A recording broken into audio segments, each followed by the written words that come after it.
በአሜሪካ ለምትገኙ ኢትዮጵያን በሙሉ በትናንትናው ዕለት ከአሜሪካ መንግስት ሰበር የተባለ ዜና ተሰምቷል። እስከዛሬ ለኢትዮጵያንና ለኢትዮጵያ ሲሰጥ የነበረው የአሜሪካ ቪዛ ሙሉ በሙሉ ፍሪዝ እንዲደረግ በትናንትናው ዕለት ተወስኗል።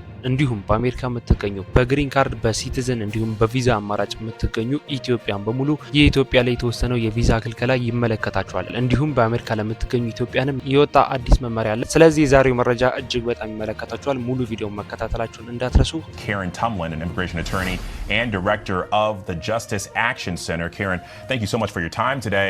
But I want to ask you, because in the past, you've accused TPS revocations done by this administration of unleashing widespread chaos. እኔም በተብራራ መልኩ አንድ ባንድ መነግራችሁናል። ነገር ግን ከዛ በፊት እኔን ለማታውቁኝ ሰዎች ጆሲ ይባላለሁ። እንደዚህ አይነት ከስራ ጋር ከቪዛ ጋር እንዲሁም ከዩኤስ ኢሚግሬሽን ጋር የተገናኙ ቪዲዮዎች ነው ማዘጋጀው። ስለዚህ እንደዚህ አይነት ቪዲዮዎችን ማግኘት የምትፈልጉ ሰዎች ሁላችሁም ሰብስክራይብ አድርጋችሁ ቤተሰብ መሆናችሁ እንዳትረሱ። ቪዲዮም ከመጀመሩ በፊት ሁላችሁም ላይክ ያደረጋችሁ መጀመራችሁ እንዳትረሱ። ወደ ጉዳያችን እንግባ። የዚህን ዌብሳይቱን ሊንክ ዲስክሪፕሽን ቦክስ ውስጥ ወይም የኮሜንት መጀመሪያ ላይ ያስቀምጥላችኋለሁ። ሁልጊዜ እንደማደርገው ያስቀምጥኩላችሁን ሊንክ ተጠቅማችሁ ስትመጡ ዌብሳይቱ ልክ በዚህ በምትመለከቱት መልኩ ነው የሚከፍትላችሁ። እኔ ካስረዳኋችሁ እኔ ካብራራሁላችሁ በተጨማሪ በራሳችሁ ገብታችሁ ዲቴል ኢንፎርሜሽን ማግኘት የምትፈልጉ ሰዎች ያስቀምጥኩላችሁን ሊንክ መጠቀም ትችላላችሁ።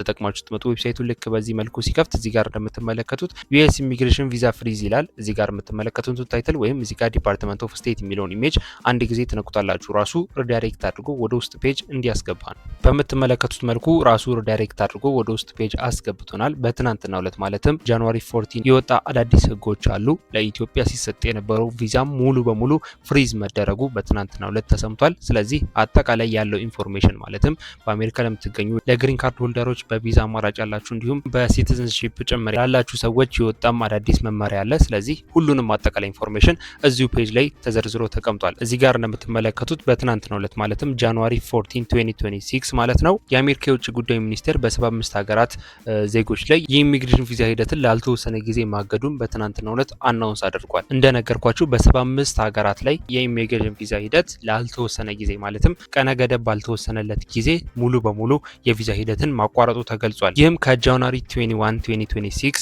ጀምሮ ተግባራዊ የሚደረገው ይህ አስተዳደራዊ እገዳ ወይም አድሚኒስትሬቲቭ ፍሪዝ የሚባለው የመንግስት ጥገኛ ወይም ፐብሊክ ቻርጅ የመሆን ስጋትን መሰረት ያደረገ ሲሆን በአሜሪካ ኢሚግሬሽን ፖሊሲ ላይ ትልቅ ለውጥ እያመጣ እንደሆነ ያሳያል። እንዲሁም በአሜሪካ የምትገኙ ከሆናችሁ የግሪን ካርድ ማመልከቻ ሂደት ላይ ከሆናችሁ ወይም ደግሞ የማደስ ሂደት ላይ አጠቃላይ የግሪን ካርድ ማመልከቻ ሂደት ላይ ከሆናችሁ ማወቅ ያሉባችሁን ቁልፍ ነገሮች በትናንትናው ዕለት ተገልጸዋል። እዚህ ጋር እንደምትመለከቱት ዘ ኮር ኦፍ ዘ ፍሪዝ ይላል ወይም who is affected ይላል ወይም ደግሞ ወደ አማርኛ ስንተረጉመው የእገዳው ዋና ዓላማ ወይም ደግሞ ተጽዕኖ በማን ላይ ነው የሚደርሰው፣ ይህ ነገር በመወሰኑ ምክንያት ተጽዕኖ ማን ላይ ነው የሚፈጥረው ወይ ደግሞ ማን ነው አፌክት የሚያደርገው የሚለውን በምንመለከትበት ጊዜ እገዳው በተለይ የሚያነጣጠረው የኢሚግሬሽን ቪዛዎች ላይ ነው።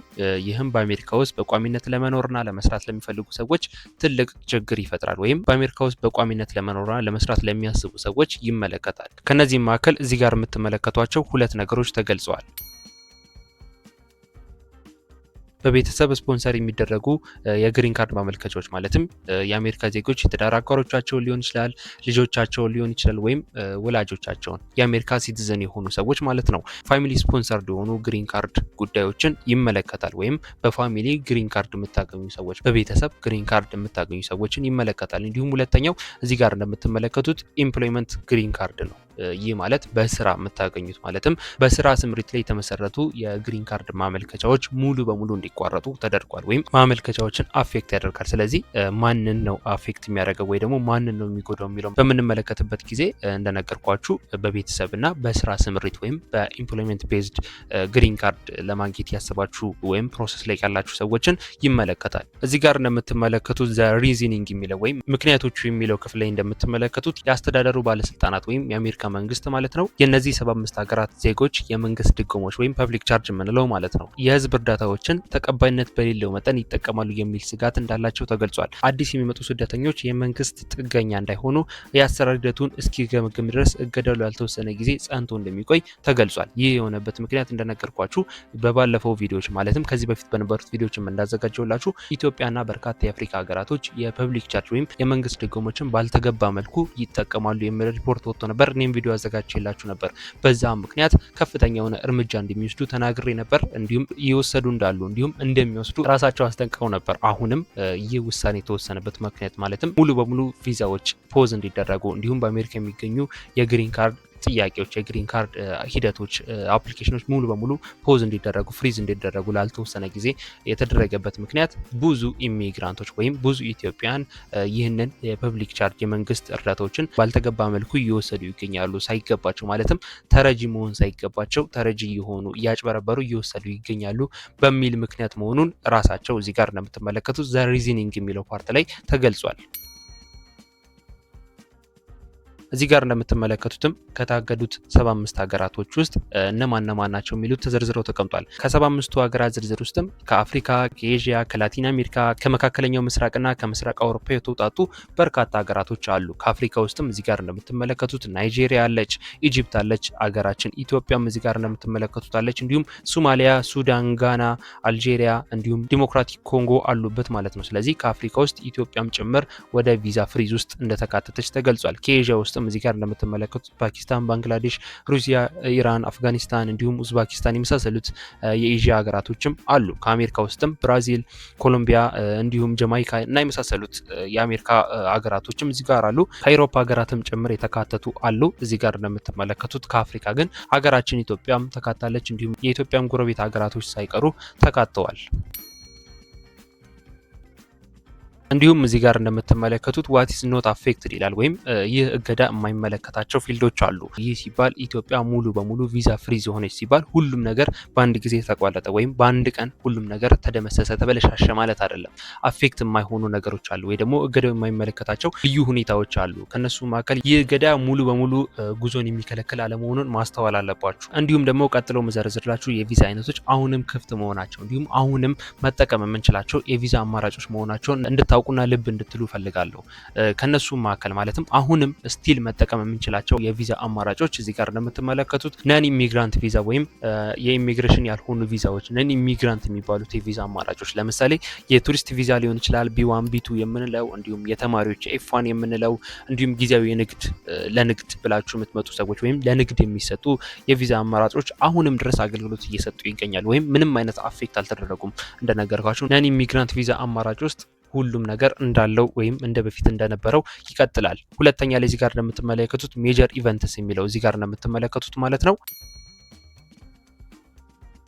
ሜጀር ኢቨንትስ የሚሉት እዚህ ጋር እንደምትመለከቱት ለ26 ዓለም አቀፍ ዋንጫ ለ2026 ወይም በዚህ በያዝነው ዓመት ለሚደረገው የዓለም አቀፍ ዋንጫ እንዲሁም ደግሞ ለ2028 ከሁለት ዓመት በኋላ ለሚደረገው ኦሎምፒክ የሚጓዙ ተጓዦች ከእንደዚህ ነገር ወይም ከዚህ የቪዛ ፍሪዝ ነፃ መሆናቸው ተገልጿል። እንደነገርኳችሁ ለሜጀር ኢቨንቶች ወይም ትልልቅ ለሚባሉት በዚህ ዓመት ለሚደረገው የዓለም አቀፍ ዋንጫ እንዲሁም ደግሞ ከሁለት ዓመት በኋላ ለሚዘጋጀው ለኦሎምፒክ ለ2028 ኦሎምፒክም ፕሮግራም ለሚጓዙ ተጓዦች የሚሰጠው የቪዛ ነገር ምንም አይነት ነገር አይመለከታችሁ ወይም ይህ የቪዛ እገዳ አይመለከታችሁም ማለት ነው። ሌላው እዚህ ጋር ሶስተኛ መጨረሻ ላይ የምትመለከቱት ዱዋል ናሽናል የሚባለው ነው ወይም ሁለት ዜግነት ያላቸውን ሰዎች ይመለከታል። በዝርዝር ውስጥ ማለትም እንደነገርኳችሁ ከ75 ሀገራቶች ውስጥ ከተካተቱ ውስጥ ሀገራት ውስጥ ያልተካተተ የሚሰራ ወይም ደግሞ 75 ሀገራቶች ውስጥ ያልተካተተ እነዚህ ቅድም የዘርዝር ሊስታውት ያረኩላችሁ ከ75 ሀገራቶች ውስጥ ያልተካተተ ሀገር ፓስፖርት ካላችሁ ወይም ዜግነት ካላችሁ እዛ 75 ሀገራት ውስጥ ያሌለ ማለት ነው። ከዛ ከ75 ሀገራት ውጪ በሆነ ሀገር ላይ ዜግነት ካላችሁ ልዩ የሆነ ሁኔታ ውስጥ ልትገቡ እንደምትችሉ ወይም የእናንተ ኬዝ በስፔሻል ለብቻ እንደሚታይላችሁ ተገልጿል። ስለዚህ እዚህ ጋር ማነው አፌክት የማይሆነው ወይ ደግሞ ይህ የቪዛ እገዳ የማይመለከተው ወይም አፌክት የማያደርገው እነዚህ ሶስቱ የዘረዘርኩላችሁ ናቸው። ሌላው እዚህ ጋር እንደምትመለከቱት ዘ ኢምፓክት ኦፍ ፔንዲንግ አፕሊካንትስ ይላል። ይህ ማለት በማመልከቻ ሂደት ላይ ላሉ ሰዎች የሚኖረው ተጽዕኖ ነው ወይም ደግሞ ይህ የቪዛ እገዳ አፕሊኬሽን ላይ ላሉ ኦልሬዲ ኦንጎይንግ ያሉ በፔንዲንግ ያሉ ለምሳሌ ግሪን ካርድ ሰጥተው እየጠበቁ ላሉ ሰዎች ለማደስ የተዘጋጁ ላሉ ሰዎች ሊሆን ይችላል። እንዲሁም ደግሞ ቪዛ እየጠበቁ ያሉ ሰዎች አዲስ ወደ አሜሪካ ለገቡ ስደተኞች ወይም ኢትዮጵያኖች ሊሆን ይችላል።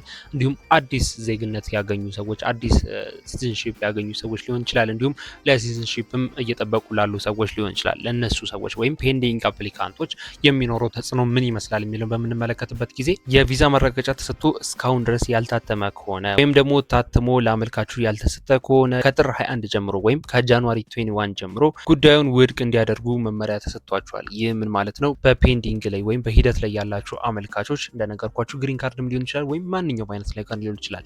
በማመልከት ሂደት ላይ ከሆናችሁ ከጥር 21 ጀምሮ ኬዛችሁ ሙሉ በሙሉ እንደሚሰረዝ ውድቅ እንደሚደረግና በዛኛው ማለትም አሁን በወጣው በቪዛ እገዳ ውስጥ እንደምትካተቱ ተገልጿል። የህግ ባለሙያዎች እንደሚናገሩት በቤተሰብ ላይ የተመሰረተ ኢሚግሬሽንን ክፉኛ ይጎዳል ወይም ደግሞ በቤተሰብ እንደነገርኳችሁ ፋሚሊ ቤዝድ በሆነ ኢሚግሬሽን ጉዳዮች ላይ እጅግ ክፉኛ ጉዳት እንደሚያደርስ የገለጹ ይገኛሉ። ይህም የአሜሪካ ዜጎች በትውልድ ሀገራቸው ምክንያት ብቻ ከትዳር አጋሮቻቸውና ከልጆቻቸው ጋር ላልተወሰነ ጊዜ እንዲለያዩ ሊያደርግ እንደሚችል እየገለጹ ይገኛሉ። እንዲሁም የእገዳ ወይም የቪዛ ፍሪዝ የተደረገው ውሳኔ ላልተወሰነ ጊዜ የሚቆይ በመሆኑ ምክንያት የሚያበቃበት ጊዜ አልተቆረጠም ወይም መቼ እንደሚያበቃ ወይም መቼ ይህ ነገር እንደሚነሳ አልታወቀም። የሚነሳውም የውጭ ጉዳይ ሚኒስቴር የአሰራር ግምገማውን ሲያጠናቀቅ ብቻ መሆኑን ተገልጿል። ይህም ለብዙዎቻችን ነገሩን እጅግ በጣም ከባድና ውስብስብ እንደሚያደርግብን ይጠበቃል። እንዲሁም እዚህ ጋር እንደምትመለከቱት ምንድነው ማድረግ የምንችለው ማለትም በዚህ በቪዛ እገዳ ምክንያት እኛስ ምንድነው ማድረግ የምንችለው ከነዚህ 75ቱ ሀገራቶች ውስጥ እኛስ ካለን ማለት ኦሬዲ ኢትዮጵያ ገብታለች። ስለዚህ እኛ ምንድነው ማድረግ የምንችለው በዚህ ሰዓት የሚሉትን በምንመለከትበት ጊዜ እዚህ ጋር የምትመለከቷቸው 3 ነገሮችን ማድረግ እንችላለን ወይም ያሉን ኦፕሽኖች በዚህ ሰዓት እነዚህን 3 ነገሮች ማድረግ ነው። የመጀመሪያው ቼክዩር ስታተስ ነው ወይም ሁኔታዎችን ማረጋገጥ ነው። የኢሚግሬሽን ቪዛዎቻችንን ወቅታዊ ሁኔታ ለማረጋገጥ ወይም ለማየት ወደ ኮንሱላር ኤሌክትሮኒክ አፕሊኬሽን ሴንተር ወይም CEAC የምንለው ድረገጽ በመግባት ያለንን ስታተስ ማለትም ያለን የቪዛ አማራጭ ወይም ኦሬዲ ግሪን ካርዳችን ሊሆን ይችላል፣ ቪዛም ከሆነ ቪዛችን ሊሆን ይችላል። እንዲሁም እንደነገርኳችሁ ያለንን አማራጭ ኦሬዲ እየሰራ ነው ያለው ካንስል አልተደረገብንም እኛ ሳናቅ ቪዛችን እገዳ ውስጥ አልተገባም ወይ አልተሰረዘብንም ወይ የሚለውን እንደነገርኳችሁ በCEAC በሚባለው ዌብሳይት በመግባት ቼክ ማድረግ አለባችሁ ስታተሳችሁን። ሁለተኛው ደግሞ የህግ ባለሙያዎችን ማማከር ነው ወይም ኮንሰልት ማድረግ ነው። የቪዛ ቃለ መጠይቅ ካለባችሁ ለምሳሌ የቪዛ ቃለ መጠይቅ ያለባችሁ ወይም ኢንተርቪዋችሁ ከጥር 21 በኋላ ከጃንዋሪ 21 በኋላ ከሆነ አማራጭ መንገዶችን ለመፈለግ በአስቸኳይ የኢሚግሬሽን ጠበቆችን ማማከር አለባችሁ። እንደነገርኳችሁ አፖይንትመንት ተይዞላችሁ ለኢንተርቪው ወይ ለግሪን ካርድ ሊሆን ይችላል። አጠቃላይ አፖይንትመንት ተይዞላችሁ ግን አፖይንትመንቱ የተያዘላችሁ ቀጠሮ የተያዘላችሁ ከጃንዋሪ 21 በኋላ ከሆነ ካሁኑ የህግ ባለሙያዎችን እንዲሁም ጠበቆችን ማናገርና ሌላ አይነት አማራጭ ካለ እንዲፈለግላችሁ ማድረግ አለባችሁ። ሌላኛውና የመጨረሻው ሶስተኛው እዚህ ጋር እንደምትመለከቱት ስቴይ ኢንፎርምድ ነው ወይም መረጃዎችን መከታተል ነው። እንደዚህ ያሉ የፖሊሲ ለውጦች በፌዴራል ፍርድ ቤቶች ወይም በከፍተኛ ፍርድ ቤቶች የህግ ክስ ሊመሰረትባቸው ስለሚችል በሂደቱ ላይ ተለዋዋጭ የሆኑ ለውጦች ሊኖሩ ስለሚችሉ በምትችሉት አቅም በሙሉ ኢንፎርሜሽን ሊኖራችሁ ማለትም ስለ አጠቃላይ የፖሊሲ ሂደቶች ኢንፎርሜሽን ሊኖራችሁ ይገባል። ስለዚህ የሚወጡ አዳዲስ መረጃዎችን በሙሉ መከታተል ማወቅ ኢንፎርሜሽን ሊኖራችሁ እጅግ በጣም ከምላችሁ በላይ ያስፈልጋል ማለት ነው። ስለዚህ በትናንትናው ዕለት የተሰማው አስደንጋጭና ሰበር መረጃ ይህን ይመስላል። አሪፍ ኢንፎርሜሽን ሼር እንዳረኳችሁ ዲቴል ገብቼ አንድ በአንድ ኢንፎርሜሽን እንደሰጧችሁ ተስፋ አድርጋለሁ። ሀሳብ አስተያየት እንዲሁም ጥያቄ ካለ ኮሜንት ላይ ጻፉልኝ። እንዲሁም ኔክስት እንድሰራው የምትፈልጉት የቪዲዮ ሀሳብም ካለ ኮሜንት ላይ ጻፉልኝ። መግቢያ ላይ እንደነገርኳችሁ ለዚህ ቻናል አዲስ የሆናችሁ ሰዎች ሁላችሁም ሰብስክራይብ አድርጋችሁ ቤተሰብ መሆናችሁ እንዳትረሱ። እንደዚህ አይነት ከዩኤስ ኢሚግሬሽን የሚገናኙ ቪዲዮዎች ቶሎ ተከታትዬ ስለሆነ ማዘጋጀው ሁላችሁም ሰብስክራይብ አድርጋችሁ አፕዴትድ የሆኑ ኢንፎርሜሽኖችን ማግኘት ትችላላችሁ። እንዲሁም ቪዲዮውን እንደወደዳችሁት እንደተመቻችሁ ሁላችሁም ላይክ ያደረጋችሁ አሳውቁኝ። ምክንያቱም ላይክ ባደረጋችሁት ቁጥር ምን ያህል ቪዲዮ እየወደዳችሁት እየተመቻችሁ እንደሆነ ስለምረዳ በቀጣይ በርካታ ቪዲዮዎች ማለትም ከዚህ ጋርም ሊሆን ይችላል አጠቃላይ ከዩኤስ ኢሚግሬሽን የሚገናኙ አፕዴቶች አዳዲስ ህጎች በሚወጡበት ጊዜ ቶሎ ተከታትዬ እንዳደርሳችሁ ስለሚረዳኝ ሁላችሁም ላይክ ያደረጋችሁ እንደወደዳችሁት እየተመቻችሁ እንደሆነ አሳውቁኝ። እንዲሁም ዛሬ ከነገርኳችሁ ህጎች ጋር አዲስ የሚወጣ መረጃ ካለ ቶሎ ተከታትዬ ያደርሳችኋለሁ። ለሁላችሁም መልካም እድል መልካም ጊዜ